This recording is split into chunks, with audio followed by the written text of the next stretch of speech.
Mama, have you ever felt like your emotions take over the moment your child melts down?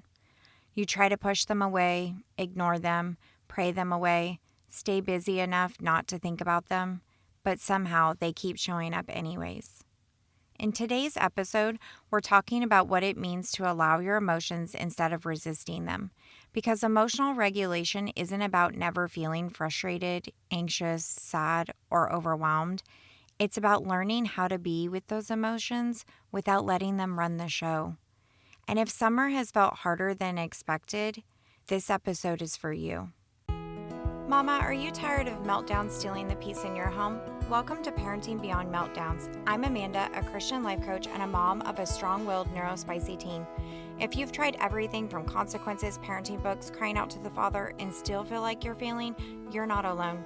Inside this podcast, we'll explore how faith, emotional regulation, and connection work together so that you can parent from a place of peace, even in the hardest moments.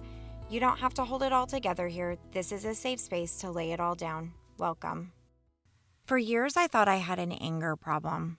I thought my issue was that I was too reactive, too controlling, too quick to lecture, too quick to snap. Looking back, I see something different now. Anger was simply the only emotion I knew how to feel. Underneath the anger was fear that I was failing, fear of what other people thought, fear of if my child didn't behave, it somehow meant that I was a bad mom. I didn't know how to process those emotions, and honestly, I didn't even know I was supposed to. So instead, I tried to control what was happening around me. I lectured, I explained, I over-explained. I repeated myself. I tried to convince. I spent so much of my energy trying to get my child to understand why he needed to listen, obey, or do things differently. And the whole time I was thinking things like, if he would just listen, if everyone would just do what they're supposed to do, why am I the only one doing anything around here? What are people going to think? What I didn't realize was that I was trying to solve emotions with control. I was trying to manage what was happening around me because I didn't know how to process what was happening inside of me. And the more I resisted those emotions, the heavier they became. That's one of the reasons that I'm so passionate about the workshop I'm hosting July 7th at 7 p.m. Central called Stuck in Survival Mode this summer, How to Stop Reacting and Rebuild Connection with Your Child. Because so many mamas are carrying fear, guilt, frustration, disappointment, overwhelm, and shame without even realizing it. And when those emotions go unprocessed, they often come out sideways through reacting, controlling, lecturing, yelling, withdrawing, or feeling disconnected from the people that we love most. During this free workshop, I'm going to walk you through 6 simple anchors that helped me move from survival mode towards greater peace and connection. Not because I became a perfect mom or because my child suddenly became perfect, but because I learned how to anchor myself differently. If you'd like to join us, you can register at amandacalfee.com/workshop. That's AMANDACALFEE.com/WORKSHOP. The link can also be found in today's show notes. I'd love to see you there. Last week, we talked about awareness. We talked about how our thoughts create emotions and how simply noticing what's happening inside of us can begin lifting some of the weight that we've been carrying. If you've listened to that episode, then you've already started practicing awareness. And honestly, summer gives us a whole lot of opportunities to practice. More time together, less routine, more sibling disagreements, more requests, more noise, more opportunities for meltdowns, dysregulation, and frustration, and more opportunities to notice what's happening inside of us. Because, as I've said, summer doesn't create emotions, it reveals them. Have you found yourself reacting faster than usual, more overwhelmed than expected? Wondered why something as small as another snack request can suddenly feel like it's too much? That's exactly why today's conversation matters. Because becoming aware of our emotions is one thing, allowing them is another. Today we're talking about what it means to allow your emotions instead of resisting them. Becoming aware of our thoughts and then acknowledging the emotions that those thoughts create is the next step. It's important to become aware of the repetitive thoughts and stories running through your mind. How are you continuing to think about your life?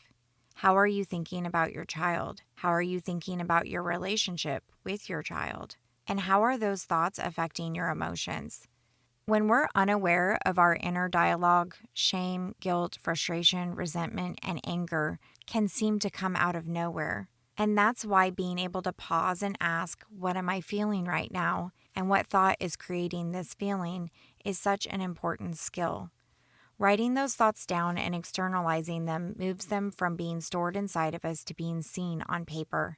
And that leads us to the next step, allowing our emotions and understanding why feeling them matters. I want to ask you, are you willing to feel anything in order to fully experience being human? That's a big question. Because most of what we call feeling is actually resisting. It looks like tightening, numbing, scrolling, staying busy, cleaning something, snapping at someone, distracting ourselves. Sometimes it looks like reaching for your phone after a hard interaction. It looks like staying busy all day so you never have to sit with what you're actually feeling.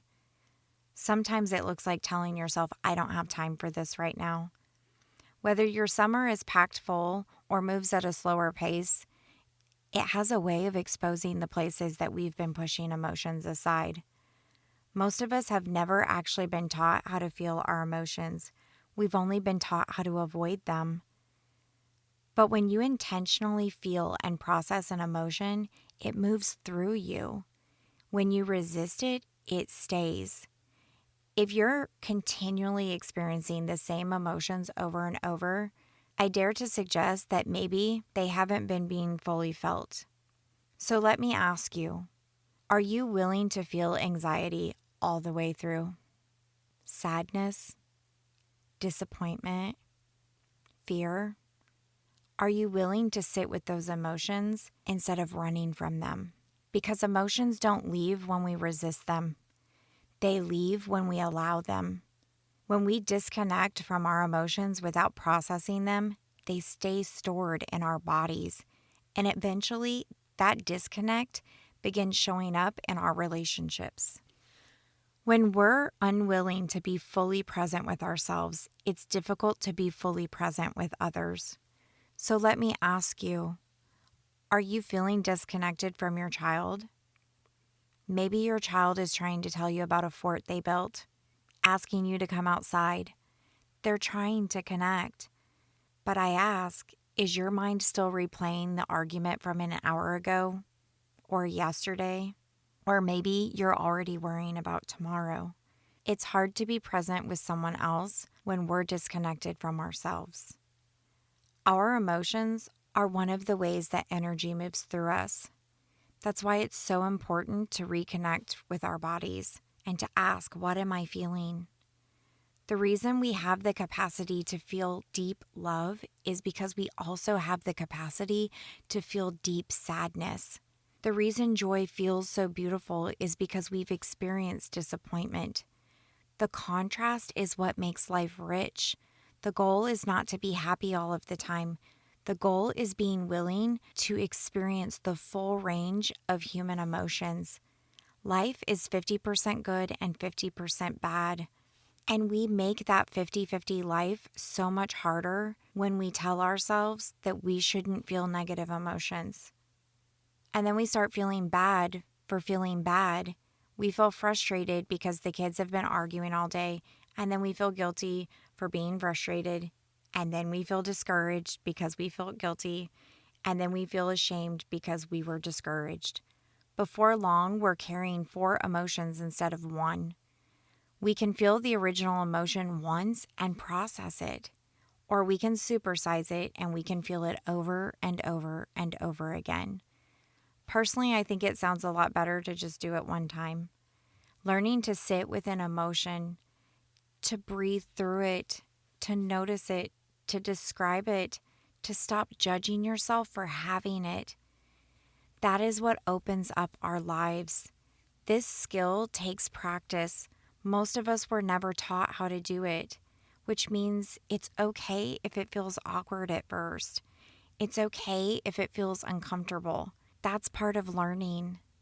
When I think about allowing emotions, I'm reminded that Jesus never avoided his. He wept for Lazarus. He experienced anguish in the Garden of Gethsemane.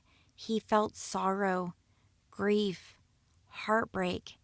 Yet through it all, he remained connected to the Father. He never asked us to ignore what we were feeling. He's actually inviting us to bring it to him. And Psalm 62:8, it says, "Trust in him at all times. You people, pour out your heart before him. Elohim is a refuge for us." That is a beautiful invitation. Pour out your heart before him. Not part of it, not the polished version, but all of it. Allowing what you feel isn't weakness, it's honesty, it's trust. It's bringing your whole heart before the Father and believing that he can hold it. Today we've talked about allowing emotions, giving them space, stopping the fight against them, learning to feel them without becoming controlled by them. Because emotions are not our enemies. They are messengers, and when we stop resisting them, they lose so much of their power over us. The next time you feel frustration, sadness, fear, disappointment, or overwhelm rising up, see if you can pause long enough to notice it, allow it, to name it, to feel it, and then remember that the Father is present there too. This week, when a strong emotion rises up, I want you to try this. I want you to pause and name what you're feeling. Take a slow breath and say, "It is safe for me to feel this." Notice what's happening when you stop fighting the emotion and you simply allow it to exist without judgment, to be seen, to be witnessed. Keep a note in your phone or your journal each time you practice. You may be surprised how much lighter things feel when you stop resisting what was never meant to stay trapped inside. Mama, if today's episode resonated with you, I want you to know that you're not alone. So many of us were never taught how to process our emotions. We learned how to avoid them, control them, judge them, push them away. Our emotions don't leave when we resist them. But when we begin to allow them, they give us something that many of us have been missing: the ability to stay present with ourselves, our child, and the Father, rather than immediately trying to escape, fix, control, or shut down. If you've been trying to hold it all together, pushing your emotions aside, staying busy so you don't have to feel them, or finding that fear, frustration, guilt, and overwhelm keep coming out sideways through reacting, controlling, lecturing, or shutting down, I'd love to invite you to my free workshop, Stuck in Survival Mode this summer: How to Stop Reacting and Rebuild Connection with Your Child. Together, we'll talk about 6 simple anchors that can help you feel more emotionally steady and begin rebuilding connection even in the middle of the hardest season. You can register at amandacalfee.com/workshop. You'll find the link in the show notes. I'd love to see you there. Hey, sweet mama, I hope you loved today's episode. Can you do me a favor? If this episode spoke to your heart, would you take 30 seconds and share it with a mama in your life who needs to know they are not alone? Also, would you leave a quick review on Apple Podcasts for me? It blesses my heart to know that this show is giving you hope in hard moments. All right, I'm off to grab some protein because love and grace flows easier when you're not just running on fumes and coffee. I'll meet you back here next week for another honest and hope-filled conversation. In the meantime, mama, stay rooted in faith and anchored in love.